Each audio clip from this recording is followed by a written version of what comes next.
ప్రపంచ చరిత్ర అంతటిలో, మానవ జాతి యొక్క చరిత్ర అంతటిలో జరిగిన మొదటి వివాహం.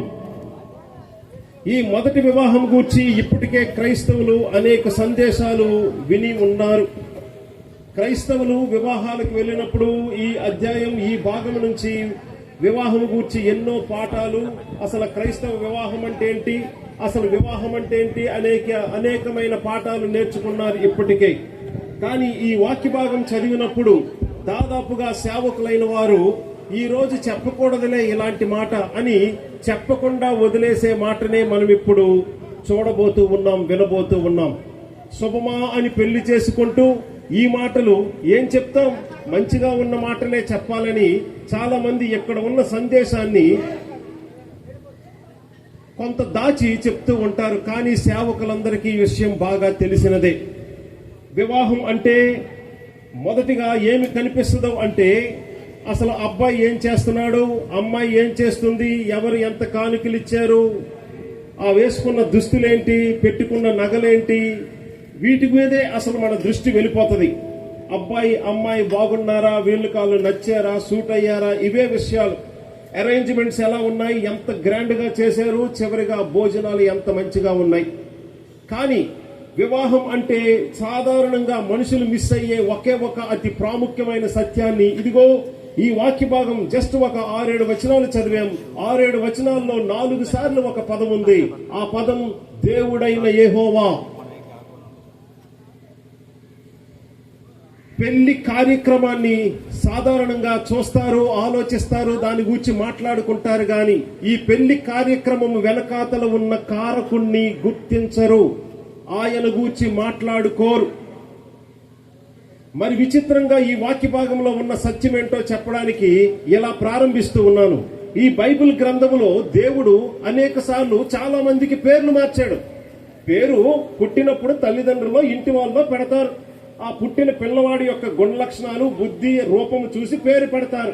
అలాగ ఒక వ్యక్తి కొంతకాలం జీవించి ఆల్రెడీ ఆ పేరుతో ఐడెంటిటీ, హిస్టరీ ఉన్న వ్యక్తిని దేవుడు జీవితంలో ఎప్పుడో ఒకసారి కలుసుకొని ఇంకా నీ పేరు ఇది కాదు, ఇక్కడి నుంచి ఇది అని మారుస్తాడు. ఇదేంటిది, నా పేరు మార్చడానికి నువ్వెవడం అసలు? తల్లిదండ్రులు నన్ను కన్నవాళ్ళు పెట్టిన పేరు మార్చడానికి అసలు మీరెవరు సార్?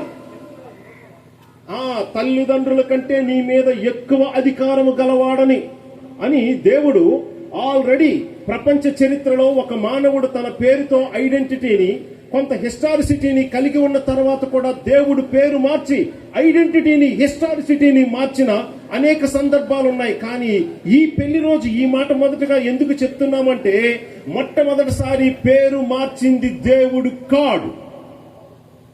బైబిల్ చరిత్రలో, బైబిల్ గ్రంథంలో మొట్టమొదటిసారి పేరు ఒక మనిషికి ఒకటిచ్చి ఆ తర్వాత పేరు మార్చిన సందర్భం దేవుడు చెయ్యలేదు. మొట్టమొదటిగా మానవుడే చేశాడు. ఆదాము హవ్వలు, వారికి పుట్టిన సంతానమే ఈ భూమి మీద ఉన్న మనిషి అన్న ప్రతి వారు ఈ మొదటి భార్యాభర్తలకి పుట్టిన వాళ్ళమే. ఈ మొదటి భార్యాభర్తలు ఎలా ఉంటాడో స్త్రీ పురుషులు, ఈ భూమి మీద ఉన్న ప్రతి పురుషుడు, ప్రతి స్త్రీ అలాగే ఉంటారు.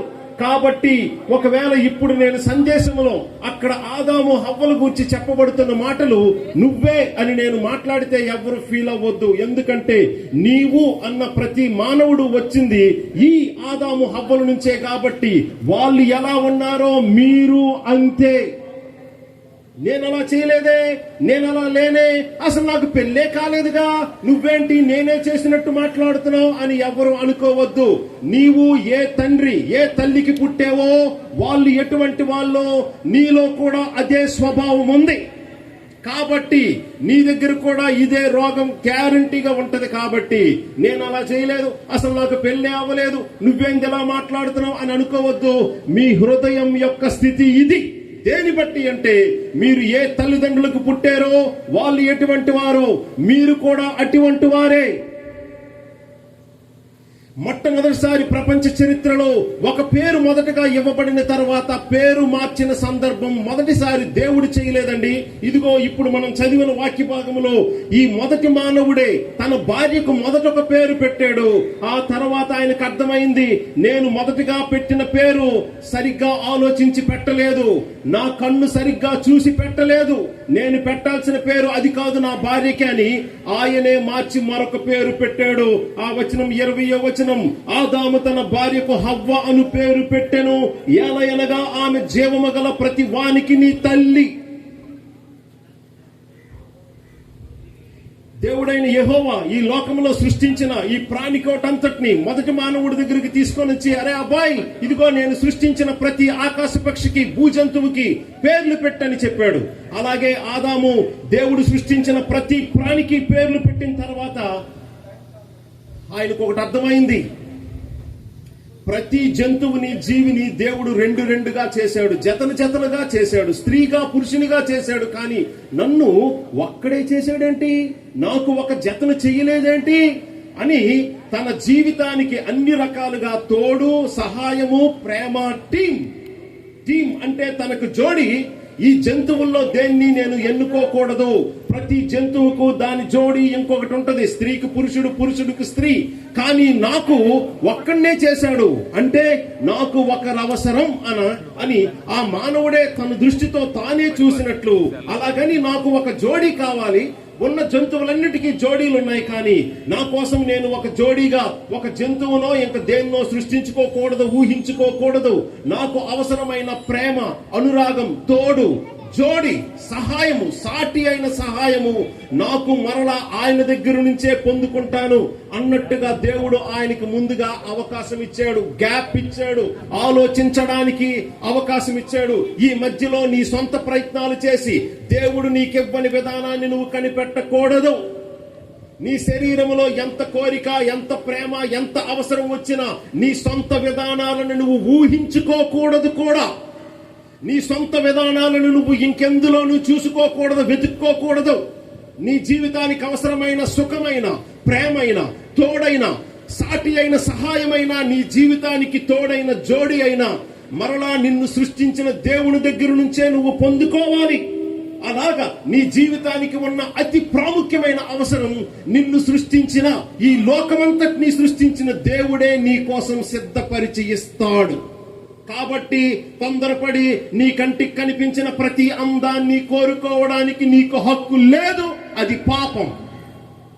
నిన్ను సృష్టించిన వాడు నీకు ఒక వయసు వచ్చేసరికి నీకు ఒక తోడు, ఒక వివాహం, నీకు ఒక వ్యక్తి, మనిషి అవసరమని ప్రతి పురుషునికి స్త్రీని, ప్రతి స్త్రీకి ప్రతి పురుషుని ఆయనే సృష్టించాడు. ఎప్పుడు నీకు అవసరమని మరలా మధ్యలో హాంఫట్ బూంఫట్ అని మధ్యలో నీకు వయసు 30 సంవత్సరాలు వచ్చినప్పుడు స్త్రీని పుట్టించలేదు. నీ జీవితానికి అవసరమైన ప్రతి దాన్ని నీతో పాటే సృష్టించి భద్రపరిచి సమయానికి నీ ముందుకు తీసుకువచ్చే దేవుడు. ఈ బైబిల్ ఏ దేవుని గురించి మాట్లాడుతుందో ఆ త్రియేక దేవుడైన యేసుక్రీస్తు. మీ పెళ్లిలో యేసుక్రీస్తు అనే పేరు వినిపించకుండా ఈ ప్రపంచ చరిత్రలో ఎంతమంది మానవులకు పెళ్లిళ్ళు జరిగాయో ఆ పెళ్లిళ్ళన్నీ దేవునికి అవమానాన్ని తెచ్చాయి. ఆ పెళ్లిళ్ళతో మీరు పాపం చేశారు. మీ పెళ్లి అనే కార్యక్రమం వెనకాతల ఉన్న కారకుడు, ఆయన నామం కూడా, ఆయన పేరు కూడా ఉచ్చరింపబడని పెళ్లి పాపమే. మీకు పుట్టిన పిల్లలు పాపమే. ఈ మాట నేను ఎవరినో రెచ్చగొట్టడానికి, కోపం పుట్టించడానికి ఈ మాటలు చెప్పట్లేదు. ఇది మొదటి సందేశం. ఫ్రమ్ ద బిగినింగ్ ఈ ప్రపంచ చరిత్రలో జరిగిన మొదటి వివాహంలో జరిగిన ఘోరమైన మార్పు. సమస్య ఏంటో తెలుసా? ఇదిగో వినండి. ఈ బైబిల్ ఏ దేవుని గురించి మాట్లాడుతుందో ఆ దేవుడు ఆ రాజ్యానికి 10 ఆజ్ఞలు ఇచ్చి ఆ 10 ఆజ్ఞల్లో మొదటి 3 ఆజ్ఞల్లో అతి ప్రాముఖ్యమైన మాట చెప్పాడు. ఎవడైనా ఆరాధిస్తే, సాగిల పడితే, పాట పాడితే నా మీదే పాట పాడాలి. నేను పొందాల్సిన మహిమను ఎవడికి ఇచ్చువాడను కాను, ఈ విషయంలో నేను రోషము గల దేవుడను అని ఏ బైబిల్ ఏ దేవుని గురించి సాక్ష్యం ఇస్తుందో ఆ దేవుడు 10 ఆజ్ఞల్లోనే పెట్టిన ఆజ్ఞ ఇది. అలాంటిది నేను రోషము గల దేవుడును, నాకు చెందాల్సిన మహిమ ఎవరికి చెందనిచ్చేవాడను కాను. నాకు రావాల్సిన మహిమ, ఆరాధన, ప్రేమ, గౌరవం మొదట నాకే చెందాలి. ఎందుకంటే న్యాయముగా నేనే అర్హుడను దానికి. అలాంటిది ఎంత రోషము కలిగిన దేవుని యొక్క ఈ గ్రంథములో మొదటి పాట ఆయన మీద లేదు. ఈ బైబిల్ గ్రంథం ఏ దేవుడి గురించి మాట్లాడుతుందో ఆ దేవుడు చెప్పాడు, ఈ సృష్టి అంతా నేను శూన్యములో నుంచి ఈ రోజు వరకు ఎవరికి అర్థం కాని రేంజ్ లో మాటతో శూన్యములో నుంచి 6 రోజుల్లో చేశాను. ఇలాంటి ఈ రోజు వరకు ఎంత జ్ఞానం, సైన్స్, టెక్నాలజీ ఉన్నా ఈ సృష్టి ఎలా వచ్చిందంటే ఒక్కొక్కడు ఒక్కొక్క కథ చెబుతాడు. ఇదిగో మా గురువు గారు చెప్పిన కథ తప్పు ఈ కారణముతో అని తర్వాత వచ్చిన వాడు చెప్తాడు. ఎంత సైన్స్, టెక్నాలజీ, చదువు, జ్ఞానం ఉన్నా ఇంత గొప్ప సృష్టి, భూమి, ఆకాశం, వాటిలో ఉన్న ప్రతిదీ ఎలా వచ్చిందో ఎవడికి కనీసం ఐడియా లేదు. ఆ రేంజ్ లో కేవలం 6 రోజుల్లో శూన్యములో నుంచి తన మాటతో ఇంత గొప్ప సృష్టిని సృష్టించిన దేవుడు, త్రియేక దేవుడైన యేసుక్రీస్తు ఒక గ్రంథం రాయించి ఈ గ్రంథం నా మహిమ కొరకు, నా మహిమ, నా ఘనత, నా గౌరవం కొరకు ఈ లోకమంతటిని నేను సృష్టించాను. ఆరాధన అంటూ వస్తే మొదటిగా నాకే చెందాలి, అదే న్యాయం అని ఆయన గ్రంథము రాయిస్తే ఆ గ్రంథములో మొదటి పాట ఆయన మీద లేదు. ఇదిగో ఈ గ్రంథంలో ఉన్న మొదటి పాట, నా ఎముకలలో ఒక ఎముక, నా మాంసములో మాంసము, ఇది నరులలో నుండి తీయబడిన కనుక నారి అనబడును. ఇది పద్య భాగం, పోయట్రీ, హెబ్రీ భాష. కనీసం కొంత బిగినింగ్ అవగాహన ఉన్నా గాని దాని యొక్క లిటరరీ జాన్రా చూస్తే, అరే బైబిల్లో మొదటి పేపర్లోనే పాట ఉంది, కానీ ఆ పాట ఈ దేవుని మీద కాదు, మరి ఎవరి మీద ఉంది? అమ్మాయి మీద. అమ్మాయి మీద. ఆడపిల్లని చూడగానే మగవాడికి ముందు పాట వచ్చింది. అరే మనము దాదాపుగా భారతదేశంలో ఉన్న ఈ క్రైస్తవులందరూ ఒకప్పుడు హిందువులే, తిరుగులేదు. ఎంతో మంది ఎన్నో భక్తి రస చిత్రాలు చూసాం. ఎన్నో భక్తి రస చిత్రాల్లో ఆ భక్తుడు ఎవరో దేవుడు ప్రత్యక్షం అవ్వాలని, తనకేదో ఒక ప్రాణపాయ పరిస్థితి ఏదో ఉంది, పెద్ద సమస్య. ఆ సమస్య నుంచి దేవుడో దేవతో బయటకు వచ్చి ప్రత్యక్షమై తనకి సహాయం చేయాలని తీవ్రమైన కఠోరమైన దీక్ష, తపస్సులు చేస్తాడు. ఈలోగా అంత గొప్ప కష్టముతో ఆ దేవత ప్రత్యక్షం అవ్వాలని తపస్సు చేస్తున్న భక్తుడికి ఆ దేవత ముందొచ్చి ప్రత్యక్షం అవుతుంది. ప్రత్యక్షం అవ్వగానే తనకున్న సమస్య ఏ భక్తుడైనా చెప్పాడా? ఏ సినిమాలోనైనా? ఏ సమస్యతో, ఏ అవసరముతో, ఏ భయముతో ఈ దేవత ప్రత్యక్షం కావాలని మొక్కుతూ ప్రార్థనలు చేస్తూ తపస్సులు చేశాడో ఒక్కడైనా చెప్పాడా? చెప్పడు. దేవత ప్రత్యక్షము కావాలని, దేవుడు కనిపించాలని ఎంత సీరియస్ గా తపస్సు చేసిన భక్తుడైనా ఆ దేవత ప్రత్యక్షం అవ్వగానే తన అవసరం, తన సమస్య ముందు చెప్పడు. ఏం చేస్తాడు? మీకే తెలుసు. భక్తి రస చిత్రాలు చూసిన వాళ్ళకి ఈ విషయం తెలుసు. ఎంత పెద్ద భయములో, సమస్యలో ఉన్నా దేవుడు కనిపించాలి, ప్రత్యక్షం అవ్వాలని ప్రార్థన చేసిన వాడైనా ఆ దేవతో దేవుడు ప్రత్యక్షం అవ్వగానే తన సమస్య చెప్పడు, ముందుగా పాట పాడుతాడు. అది కామన్ సెన్స్. ఇంత గొప్ప లోకాన్ని ఎంత అద్భుతంగా సృష్టించిన దేవుడు నేను ప్రార్థన చేసే నా ముందుకు వచ్చి నిల్చున్నాడే, ఆయన మీద ఆరాధనతో, స్తుతితో ఒక పాట పాడకుండా నా అవసరాలు చెప్పి మొదటగా ప్రార్థన ఎలా చేస్తారండి? అది కామన్ సెన్స్. దేవునికి ఒకటి ఇవ్వు అని అడగడానికి ముందు ఆ దేవుణ్ణి చూడగానే మొదటగా వచ్చేది స్తుతి, ఆరాధన, పాట. కానీ ఈ ఆదాము దేవుడు మొదటి మానవునికి జీవం ఇవ్వగానే ఆ దేవుణ్ణి చూశాడు, ఎంతో కొంత ఎలాగో చూశాడు, కానీ పాట అప్పుడు రాలేదు. అమ్మాయిని చూసినప్పుడు మాత్రం పాట వచ్చింది. మీకు అర్థమవుతుందా? మీ తండ్రి ఎటువంటి వాడో ఆ తండ్రికి పుట్టిన ప్రతి మనిషి నువ్వు అటువంటి వాడివే. దేవుడి వల్ల ప్రతిదీ పొందుకుంటావు, కానీ అది ఇచ్చిన దేవుడు నీకు ఎక్కువ కాదు. ఆ దేవుడి నుంచి నువ్వు పొందుకున్న ఉద్యోగం ఎక్కువ, నీ రూపం ఎక్కువ, నీ శరీరం ఎక్కువ, నీ జీవితం ఎక్కువ, తిండి ఎక్కువ, అన్ని ఎక్కువే. దేవుడిచ్చిన అమ్మా నాన్న కూడా ఎక్కువే. గాని ఆ అమ్మా నాన్న మీ జీవితానికి ఎంతో అవసరమని నీకు ఆరోగ్యం, ఆయుష్, రూపం, రంగు, అందం, రుచి, జ్ఞానం ప్రతిదీ అనుగ్రహించిన దేవుడు నీ దృష్టికి ఎక్కువ కాదు. అదే నీ పాపం. ఈ పాపం వల్ల నీవు, నీతో పాటు నీ ప్రజలు, మానవుడు ప్రతి ఒక్కడు యుగ యుగాలు అగ్నిగుండంలో నరకములో పళ్ళు కొరకడానికి వెళ్తున్నాడు. దేవుడేమి పిచ్చోడు కాదు. ఆ యుగ యుగాలు అగ్నిగుండంలో నువ్వు పళ్ళు కొరకడానికి, నిన్ను నరకంలో వేయడానికి దేవుడేమి శాడిస్ట్ కాదు. ఆయన నిన్ను ప్రేమించి నీ జీవితానికి ఎన్నో చేశాడు. కానీ నువ్వెప్పుడు ఆయన్ని గుర్తించవు. ఆయనకి ఇవ్వాల్సిన స్థానం ఎప్పుడు ఇవ్వవు. నీ జీవితానికి నీకెంతో అవసరమని నీకు పిల్లల్ని ఇచ్చాడు, తల్లిదండ్రులను ఇచ్చాడు, పెళ్లి చేసి భార్యని భర్తను ఇచ్చాడు, నీ జీవితానికి అవసరమైన ఉద్యోగం ఇచ్చాడు. ఆ ఉద్యోగం ఇవ్వడానికి నీకు అవసరమైనంత ఇంటలెక్చువల్ ఎబిలిటీ, చదువుకోవడానికి సామర్థ్యం, వనరులు ఒకటి కాదు, జీవితానికి అన్ని సమకూర్చిన దేవుణ్ణి నువ్వెప్పుడు గౌరవించలేదు. అందుకే యుగ యుగాలు అగ్నిగుండంలో పళ్ళు కొరకుతూ ఏడవడానికి వెళ్ళిపోతున్నావు. ఇది ప్రతి మానవుడి యొక్క పరిస్థితి. ఇది ప్రతి మనిషి అన్న ప్రతి వాడి యొక్క దుస్థితి. మాకు దేవుళ్ళు ఉన్నారు, మేము మొక్కుతున్నాం దేవుళ్ళని అని మీరు ఎవరైనా అనుకుంటారేమో. వినండి, ఈ మాట ఒకసారి వినండి. ఇదిగో మనం ఎవరి పెళ్లికి వచ్చామో తెలుసు కదా, దుర్గా ప్రసాద్ గారు. ఆయన బిఎడ్ చేసి డిఎస్సిలో మంచిగా మార్కులు తెచ్చుకొని టీచర్ ఉద్యోగం తెచ్చుకున్నారు. ఉద్యోగం వచ్చిందని ఊర్లో వాళ్ళందరికీ వాళ్ళ నాన్నగారు పార్టీ ఇస్తున్నారు అనుకోండి. ఈ పార్టీ ఇస్తూ అందరికీ భోజనాలు పెడుతూ ఉంటే మరి వాళ్ళ నాన్నగారు ఇంటి చుట్టాలు, రక్త సంబంధులు, స్నేహితులు, ఊర్లో పెద్దలు అందరూ వచ్చారు. అందరూ కలిసి భోజనం చేస్తున్నారు. ఈలోగా ఒక కుక్క ఆ భోజనాల మధ్యలోకి వచ్చేసింది.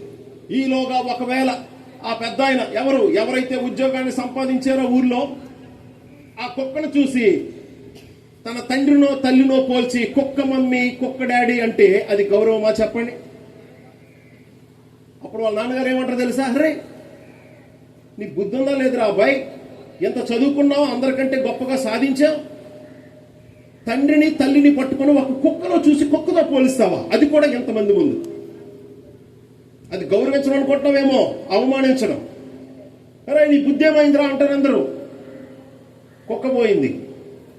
అప్పుడే ఆ కాలువలో నుంచి ఆ పంది పొర్లి అలాగే వచ్చేసింది లోపలికి.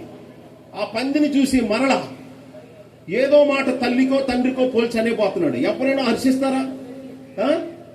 తల్లి తండ్రి అదే మట్టి నుంచి వచ్చాం, అదే మట్టిలోకి వెళ్ళిపోతాం. అలాంటి మట్టిలో నుంచి వచ్చి మట్టిలోకి వెళ్ళిపోతున్నా పందితో, కుక్కతో, తల్లినో తండ్రినో సోదరునో ఊరి పెద్దనో పోలిస్తే లాగి పెట్టి కొడతారు. అలాంటిది ఎంత గొప్ప ఆకాశాన్ని, భూమిని, సముద్రాన్ని, వాటిలో ఉన్న సమస్తాన్ని 6 రోజుల్లో మాటతో శూన్యములో నుంచి సృష్టించిన, చెప్పడానికి అస్సలు సాధ్యము కాని అనంతమైన మహా భీకరమైన మహిమ గల దేవుణ్ణి ఒక జంతువుతో, పాకే పురుగుతో, ఎగిరే పక్షితో పోలుస్తున్న నీవు ఆరాధిస్తున్నావు అని ఎలా అనుకోమంటావు? నువ్వు అంతకంటే ఎక్కువగా అవమానిస్తున్నావు. ఇలాగా దేవుణ్ణి ప్రాణము లేని ప్రతి దానిలో చూసి, ప్రాణమున్నా గాని పురుగులోని, జంతువుల్లోని చూసి సాగిలపడి నువ్వేనో దేవుడవు, నువ్వే నన్ను పుట్టించావు, కాపాడావు, నువ్వే నన్ను పోషిస్తున్నావు అన్నట్టు ఈ జంతువులకి, ప్రాణము లేని వాటికి సాగిలపడి దేవుణ్ణి ఆరాధిస్తున్నామని చెప్పుకుంటూ అవమానిస్తున్న మానవ జాతి అంతా వెళ్లేది నరకానికే. పళ్ళు కరుకుతూ నిత్యం ఏడుస్తూ అగ్నిగుండంలో సావడానికే. పెళ్లి రోజు ఎందుకు సార్ సాగు మాట్లాడంటారేమో. సార్ అసలు నిజానికి ఇక్కడ ఉన్న వాళ్ళు ఎవరికైనా పెళ్లి జరగకూడదు, చంపేయాలి దేవుడు, నువ్వు ఆ పండు తిని దినమున నిత్యముగా చచ్చెదవు అని అన్నాడు. కానీ చంపకుండా పెళ్లి చేసి పిల్లల్ని ఇస్తున్నాడు. ఇది నిజం, ఇది తిరిగిలేని నిజం. నీవు ఆ దేవుణ్ణి తక్కువ చేశావు, ఆయన్ని పట్టించుకోలేదు. నీకు జీవితాన్ని ఇచ్చిన పరమాత్ముని నువ్వు అస్సలు గౌరవించలేదు. ఆయన ఇచ్చినవన్నీ కావాలి కానీ ఆయన అక్కర్లే నీకు. ఇలాంటి వాడిని ఏం చేయాలి? అందుకే దేవుడు శిక్షించాలి. కానీ ఈ దేవుడు ఎంత మంచివాడో తెలుసా?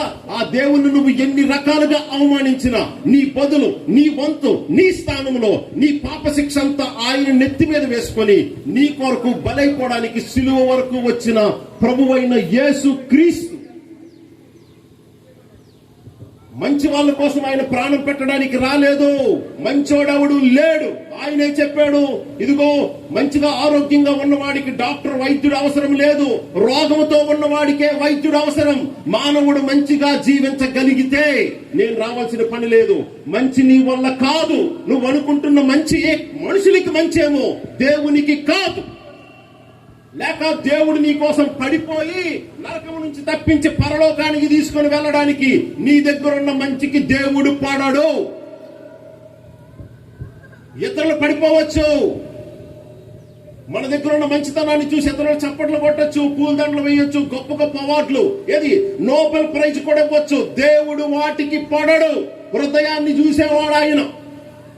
నువ్వు లోపల ఉన్నావో చూడగలిగేవాడు నీ సృష్టికర్త మాత్రమే. కాబట్టి నీ దగ్గరున్న ఏదో మంచి కార్యం, పుణ్యకార్యం, దాన ధర్మాలు చూసి నీకు మోక్షం ఇవ్వడానికి ఆయనకు అవకాశం లేదు. ఎందుకంటే నీ మంచి కార్యాలు బట్టి ఇదిగో ఒక 20 సంవత్సరాల తర్వాత నిన్ను నరకంలో వేయాలేమో, నేను మంచిగా ఉన్నాను, మంచిగా ఉండగలను, మంచిగా రేపటి నుంచి పొడి చేస్తాను అనుకుంటే 20 సంవత్సరాలకు ముందే నిన్ను నరకంలో వేసేయాలి. ఎందుకంటే దేవుడు నీ మంచిని నువ్వు నమ్ముకుంటే, నీ పుణ్యకార్యాలు, దాన ధర్మాలను నమ్ముకుంటే అది స్వనీతి అని అన్నాడు. స్వనీతి. నీ సొంత నీతికి దేవుడు పడరు.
స్టార్ట్ చేసి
గౌరవనీయులైన ప్రజా నాయకులకు కూడా మరి మీకు సమయం లేదు కాబట్టి మాట చెప్తూ ఉన్నాను. మరణించేలోగా ప్రభువైన యేసుక్రీస్తునందు విశ్వాసం ఉంచండి, పాప క్షమాపణ పొందండి, నిత్య నరకాన్ని తప్పించుకొని నిత్య జీవం పొందాలని ఈ స్థలంలో గౌరవనీయులైన ప్రజానాయకులు ఎవరొచ్చారో వారికి మరి జీవితంలో ఈ మాట ఆలకించే అవకాశం మీకు మరోసారి వస్తుందో లేదో నాకు తెలియదు. కానీ ఎక్కడున్న ఏ వ్యక్తి అయినా యేసుక్రీస్తునందు విశ్వాసం ఉంచకుండా మీ పాపాన్ని ఆయన రక్తముతో కడుక్కోకుండా ఒకవేళ చావును చూశారా, యుగ యుగాలు అగ్నిగుండంలో పళ్ళు కొరకడానికి వెళ్తున్నారు. ఈ మాట ఈ సందర్భంలో చెప్పకపోతే నేను అన్యాయస్తుణ్ణి. ఈ మాట ఈ సందర్భంలో ఇక్కడ వినిపించకపోతే ఇది క్రిస్టియన్ మ్యారేజే కాదు. ఇది క్రైస్తవ వివాహం అయితే మానవుడు పొందుకున్న ప్రతిదీ ఈ ప్రభువైన యేసుక్రీస్తు నుంచే పొందుకున్నాడు. కానీ జీవిత కాలం ఒక్కసారి కూడా ఆయన గౌరవించలేదు, ప్రేమించలేదు, గణపరచలేదు. అందుకే యుగ యుగాలు అగ్నిగుండంలో పళ్ళు కొరకడానికి వెళ్ళిపోతున్నారు. కాబట్టి మీకు అది క్షేమం కాదు, మీకు మేలు కాదు. మీరు నమ్ముతున్నది అబద్ధం, మోసం. ఇదే నిజం. డబ్బులు ఇస్తారని ఈ మాట చెప్పట్లేదు. ఈ మాట ఎలా చెప్పితే అసహ్యించుకుంటారు, తిడతారు, ఏం పర్వాలా. మీరు తిట్టినా, అసహ్యించుకున్నా, కొట్టినా, చంపినా ఏం పర్వాలేదు. యేసుక్రీస్తును నమ్ముకున్న వారు, ఈ సత్యం ఎరిగిన వారు ఈ మాట చెప్పేది కేవలం మీ క్షేమం కోసమే.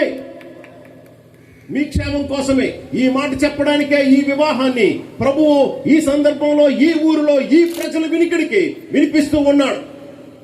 కాబట్టి మానవుడు దేవుడి నుంచి అన్ని పొందుకున్నాడు, కానీ ఆయన్ని గౌరవించలేదు. అమ్మాయిని చూడగానే పాట ఎక్కడి నుంచి వచ్చింది?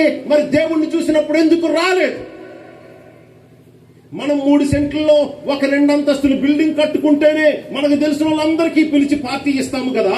3 సెంట్లో 2 అంతస్తులు బిల్డింగ్ కట్టుకుంటేనే తెలిసిన వాళ్ళందరికీ పిలిచి పార్టీ ఇచ్చి దీంతో కట్టాం, దాంతో కట్టాం, అంత ఎంతని చెప్పుకుంటాం కదా. అది కూడా అప్పు చేసి బ్యాంకులో లోన్ కట్టి. అలాంటిది ఎంత గొప్ప లోకమంతటిని తెచ్చి తన పాదాల కింద పెడితే, అయ్య బాబోయ్, నన్నెంతగా హెచ్చించడానికి నేను ఏ పాటి వాడిని, నీకు థ్యాంక్స్ అని ఎప్పుడైనా ఒక పాట రావాలా? అప్పుడు కూడా దేవునికి ఒక పాట పాడలేదు, ఒక థ్యాంక్స్ కూడా చెప్పలేదు. దేవుణ్ణి చూసినప్పుడు రావాల్సిన పాట చూసినప్పుడు రాలేదు. ఈ లోకమంతటిని ఆదాము పాదాల కింద పెట్టినప్పుడు, అరే దీనంతటికి నేనేనా నాయకుడిని, అధికారిని అని అప్పుడు కూడా దేవునికి ఒక థ్యాంక్స్ చెప్పలేదు, అప్పుడు కూడా పాట రాలేదు. అలాంటిది అమ్మాయిని చూసినప్పుడు పాట వచ్చింది. ఓకే, ఒకవేళ అమ్మాయి అంత నీకు నచ్చింది అనుకోండి, అబ్బా నా జీవితానికి నువ్వు ఇచ్చిన ఈ అమ్మాయి ఎంత బాగుందో, థ్యాంక్ యూ సో మచ్ అని అప్పుడైనా థ్యాంక్స్ చెప్పాలా? అప్పుడైనా ఒక పాట ఇచ్చిన సృష్టికర్తగా పాడాలా? అప్పుడు కూడా పాడలేదు. ఆయన ముందే పెట్టుకున్నాడు, ఈ అమ్మాయి మీద పాట పాడాడు. అది ఎలాగండి ఆరాధించడం అవుతే? బాబు నువ్వు చెప్తున్నది తప్పు, నువ్వు చెప్తుంది నిజమైతే బైబిల్లో ఎక్కడో ఒక దగ్గర దేవుడు రాయించాలి అంటే దేవునికి అది ప్రాబ్లం గా లేదు. నిజమే, దేవునికి అది ప్రాబ్లం గా లేదు. కానీ ఆ దేవుని గౌరవం ఏంటో, ఘనత ఏంటో తెలిసిన కామన్ సెన్స్ ఉన్న ఒక సేవకుడు కొంటది ఇదే రోషం. తాను ప్రేమించిన పిల్లలు ఆయన్ని గౌరవించకపోయినా, అంతగా ప్రేమించకపోయినా వాళ్ళ సంతోషాన్ని చూసి ఆయన సంతోషిస్తాడు. అది ఆయన గొప్పతనం. కానీ ఆయన గొప్పతనం ఏంటో ఎరిగిన వాడు ఆయన మీద మొదటి పాట పాడని మానవుణ్ణి, ఆ మానవులో నుంచి వచ్చిన ఈ